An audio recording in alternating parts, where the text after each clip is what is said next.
Hi guys, welcome back to our second video for this week on the topic of sugar. I hope everyone that is watching or watched on Monday got a little bit out of that presentation, and I'm really looking forward to diving a little bit deeper into some of the physiology behind what happens when we eat sugar and other carbohydrates as well.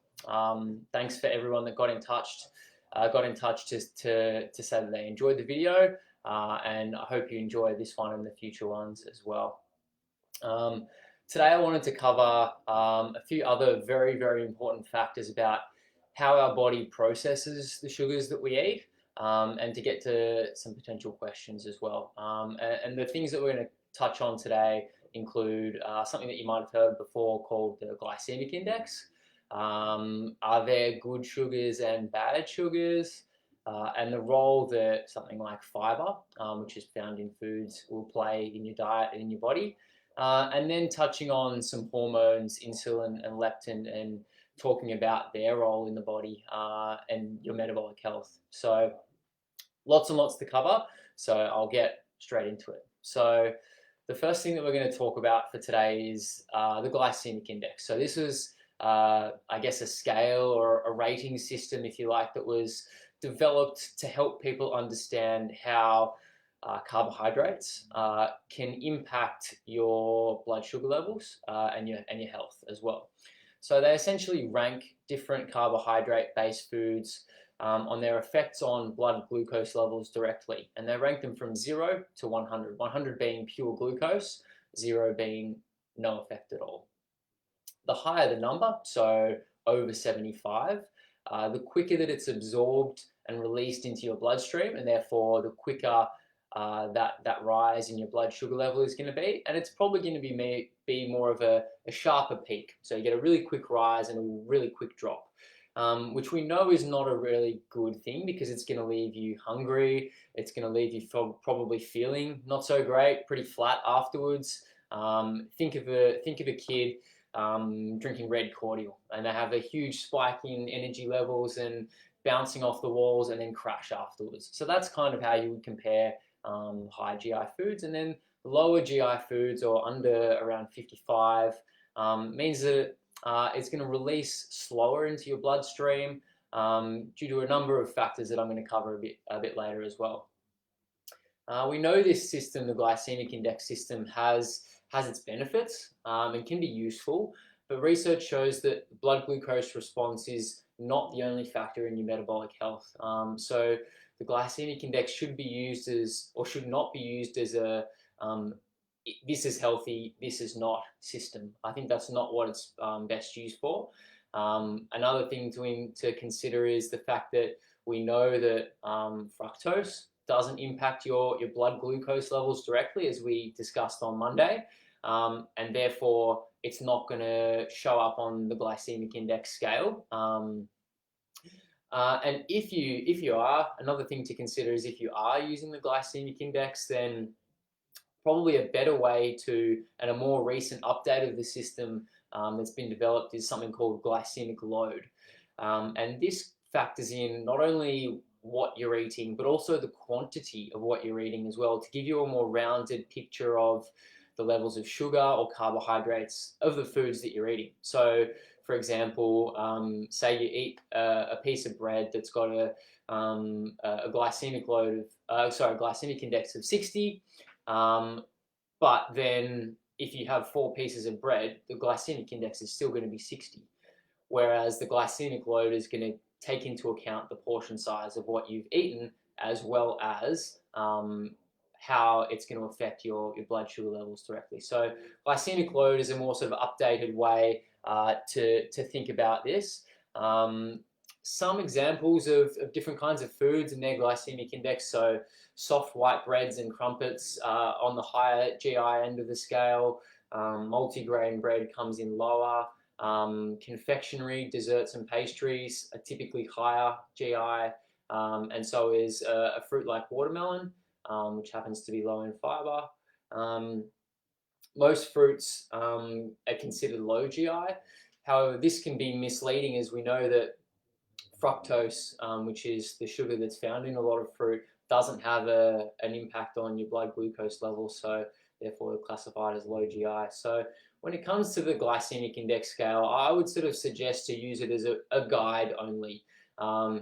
It's arguable as well that anything that's on the scale to begin with may not be good for you anyway, especially if you've got conditions such as type 2 diabetes, where the consumption of carbohydrates and sugar probably isn't going to be healthy for you anyway.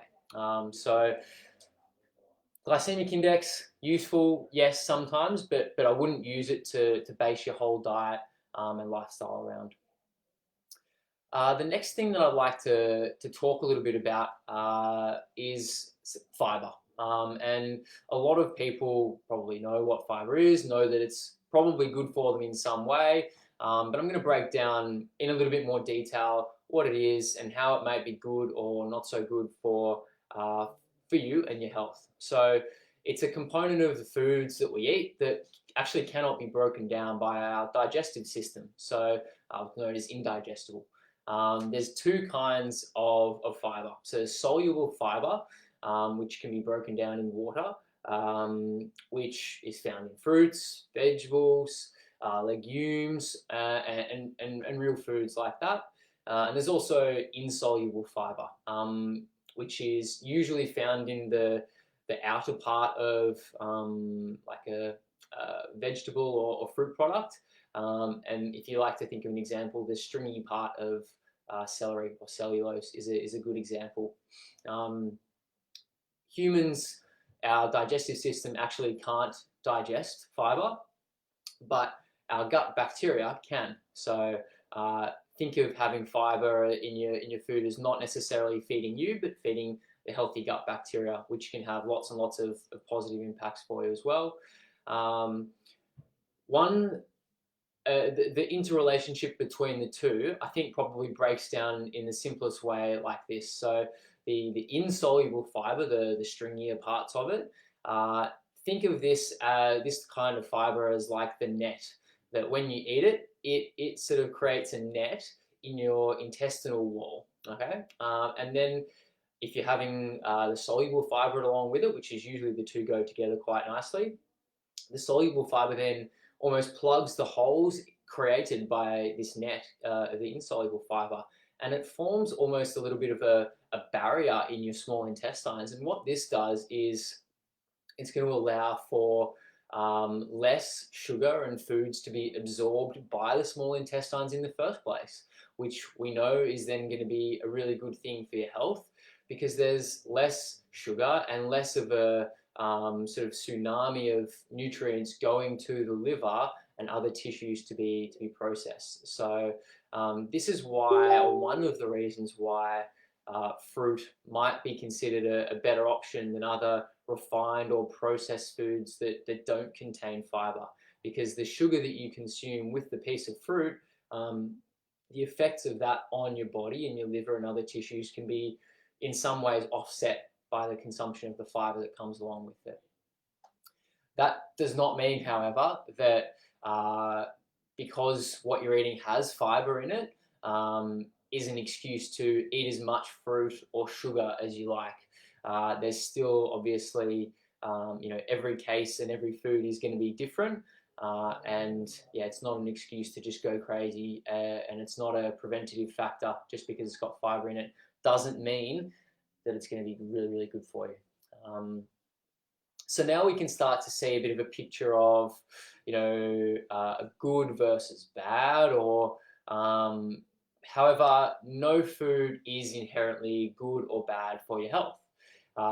The way that we process those foods, however, and use them to fuel our body can be considered good or bad for health outcomes.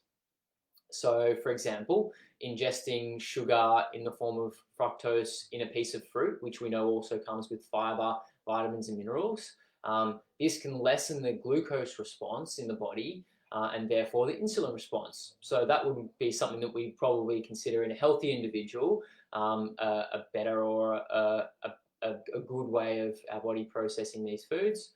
It also reduces the amount of fructose that goes to the liver, lessening the metabolic load. So then we can see how fiber has a good having sugar with fibre can be a good thing.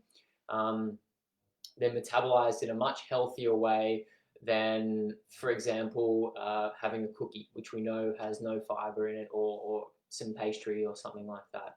And we can see how, for example, a cookie versus a piece of fruit are clearly not the same. And even though they might have the same glycemic index score, for example, or the same calorie content, I think it's pretty obvious now that despite what companies that are selling these products might say, that the difference between processed foods and a fruit, for example, is quite different. And it's knowing these things and making informed decisions after that that makes these foods then inherently better for you or worse for you as well.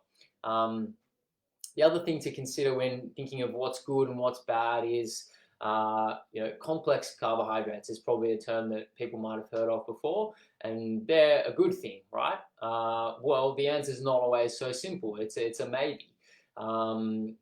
Remember, if you cast your mind back to the previous video that we did, complex carbohydrates or polysaccharides or starches, whatever you like to call them, are literally just strings of sugars that are stitched together.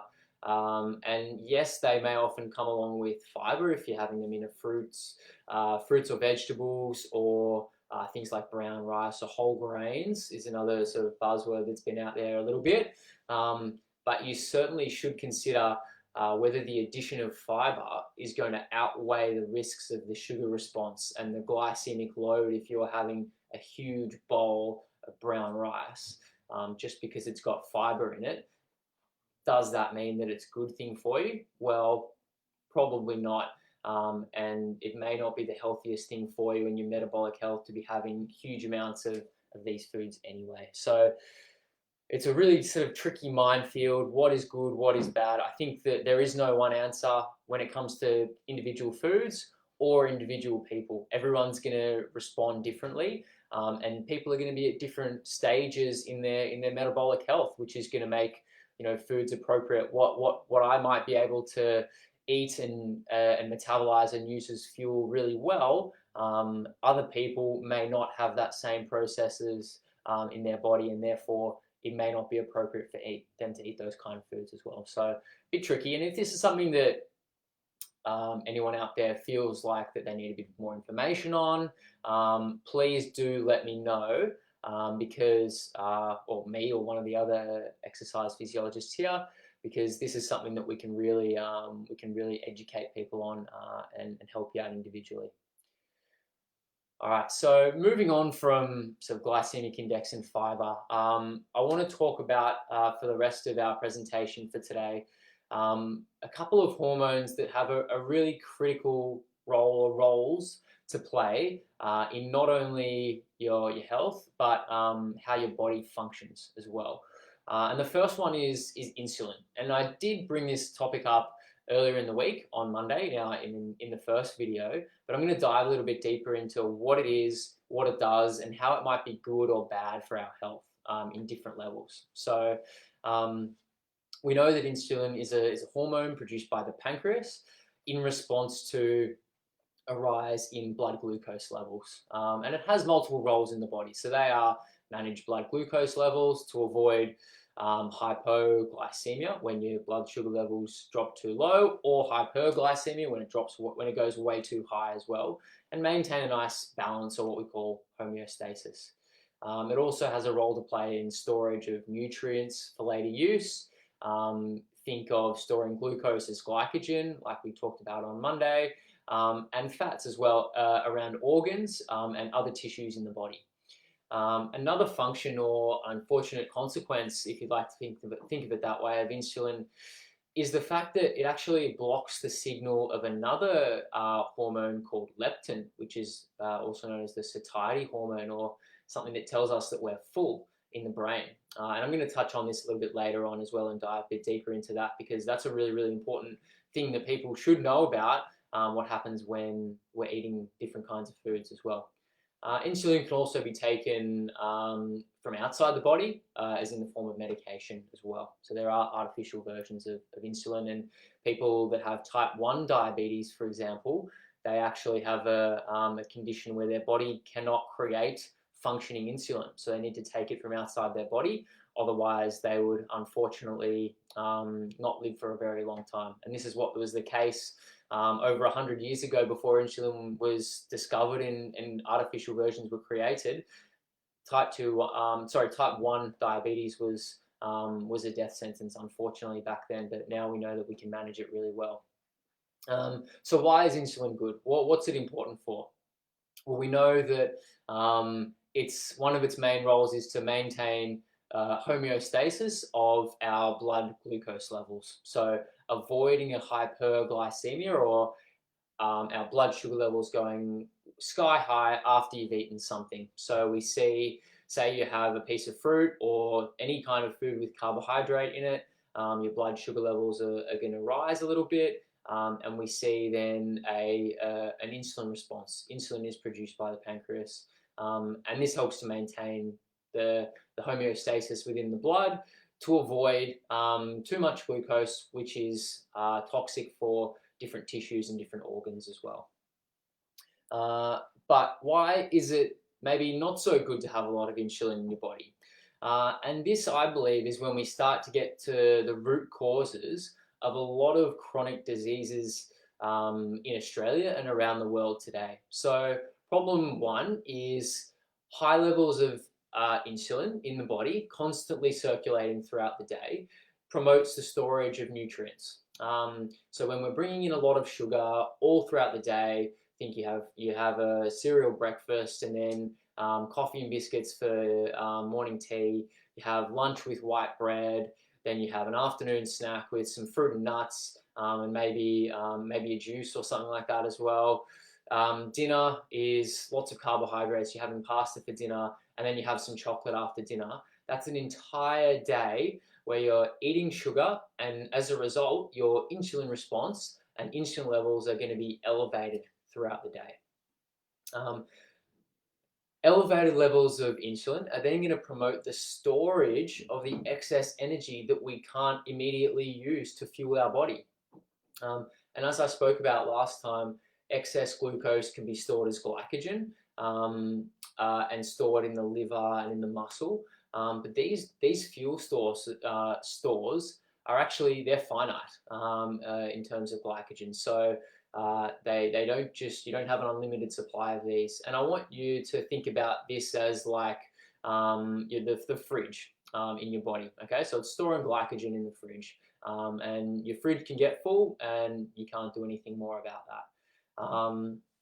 So what happens when these stores do become full? Well, the body realizes this, and the liver is then prompted to convert glucose into fats via a process that's called de novo lipogenesis. Pretty big fancy words, but when you break it down, de novo means new, lipo means fat, and genesis means creation. So it's literally the creation of new fat in your body. And these new fat cells get then transported out into the tissues of the body. So the liver, the muscle, the pancreas, other areas around the body, adipose tissue, which is your subcutaneous fat at your belly, at your hips, at your legs, all these sites as well. And unfortunately, if we go back to the fridge analogy from before, this fat storage is the freezer. But unfortunately, the freezer doesn't have any limits into how much you can put in there and save it for later and store it for later. You've got a freezer in your kitchen, and then you've also got your whole garage is full of them as well. So you've got plenty of opportunity to store the excess energy that your body is bringing in. Insulin then helps to store that as fat as well. And this is unlimited in the body. So now we can see how our metabolic health is starting to get affected by high levels of sugar in our diet and insulin in our body. Fat developed around these organs, such as the liver and the pancreas and the muscle as well, is also going to contribute to something called insulin resistance, or reduce the insulin sensitivity of these tissues, making them function worse, unfortunately.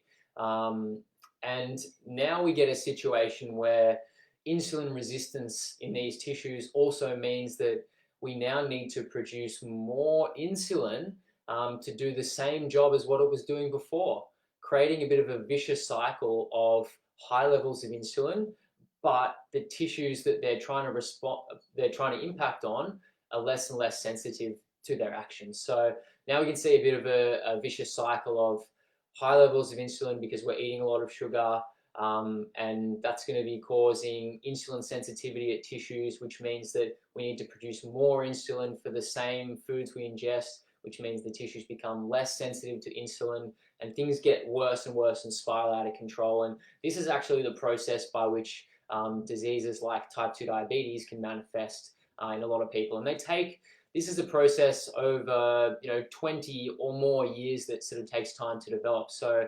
these kind of metabolic issues aren't just sort of happening like that when people may be diagnosed with them, but more likely to be happening over a person's lifespan, and then sort of all of a sudden they pop up. And I'm going to touch on and dive quite a bit deeper into how different chronic diseases are impacted by sugar and insulin levels next week as well.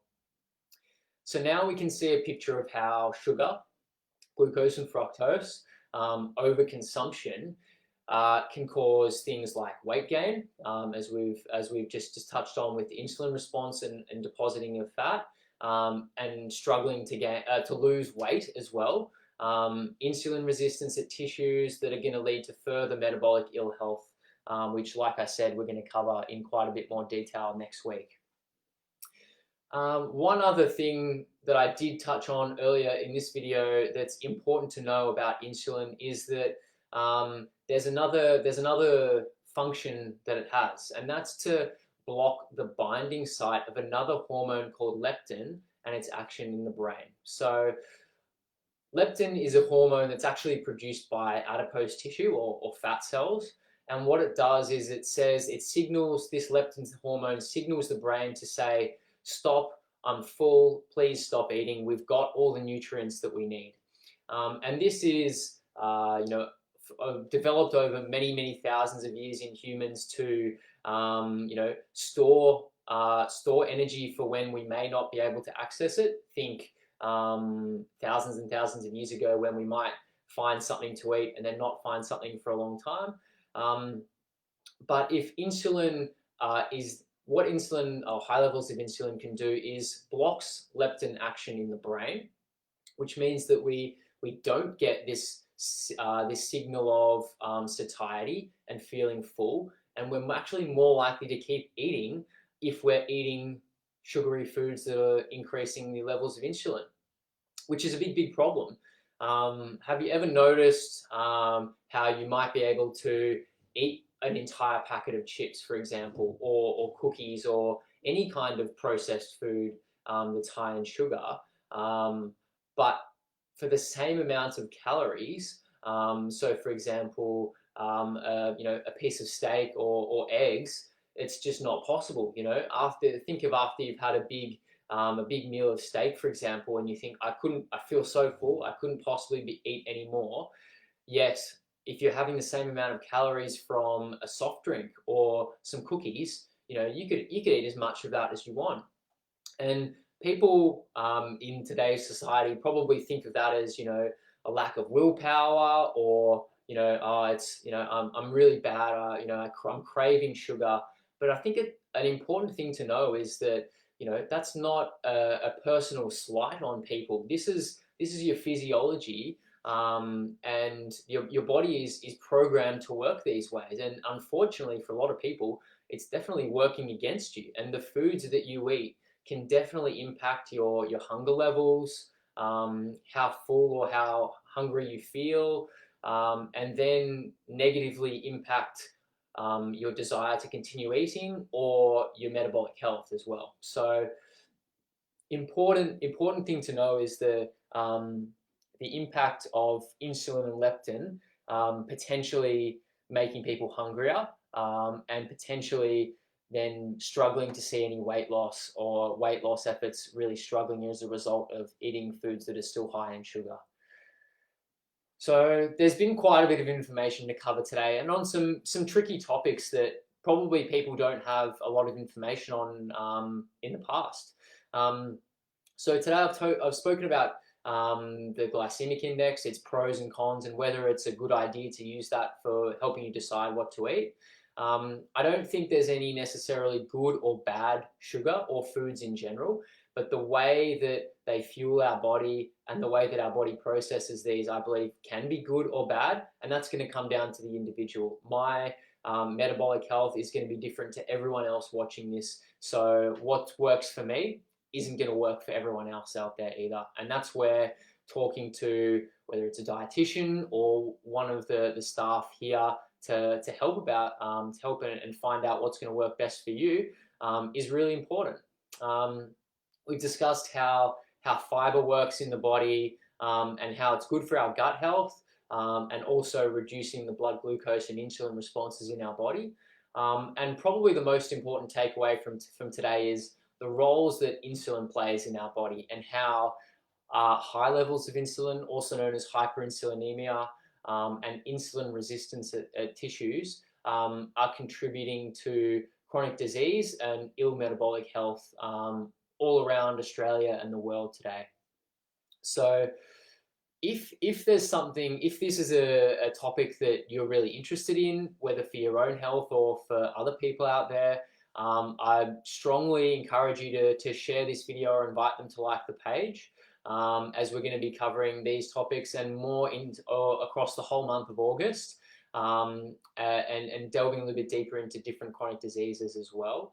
But if you're a big reader like myself, there's actually a couple of books that I would recommend on these topics. So, and I'm going to post these in the group a little bit later on.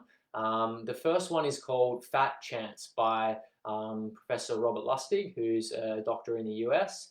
And the second is called The Obesity Code by Dr. Jason Fung, who's a doctor in Canada. So I'll post some links or some pictures of those books if anyone else is interested. And they go into a whole lot more detail about the damage that high levels of insulin and sugar can do to your body. And I'd strongly encourage anyone that's interested to go out and invest in those books, because I think you can see some really good outcomes on your health from those. So thanks for getting in touch, guys, and watching today. I hope everyone's learned something from it. Later in the week, on Friday, I'm going to be doing another video talking about other different qualities, if you like, of sugar. So its addictive quality, which I sort of started touching on with leptin today, its toxicity, and a few different ways that it affects your body. And I might even have a special guest along with me for that one. So hope that you can join me then on Friday at 3 o'clock. Until then, if you've got any questions, comments, stories, please share them in the comments section here or get in touch. And I hope you enjoyed today's video, and have a great afternoon. Bye.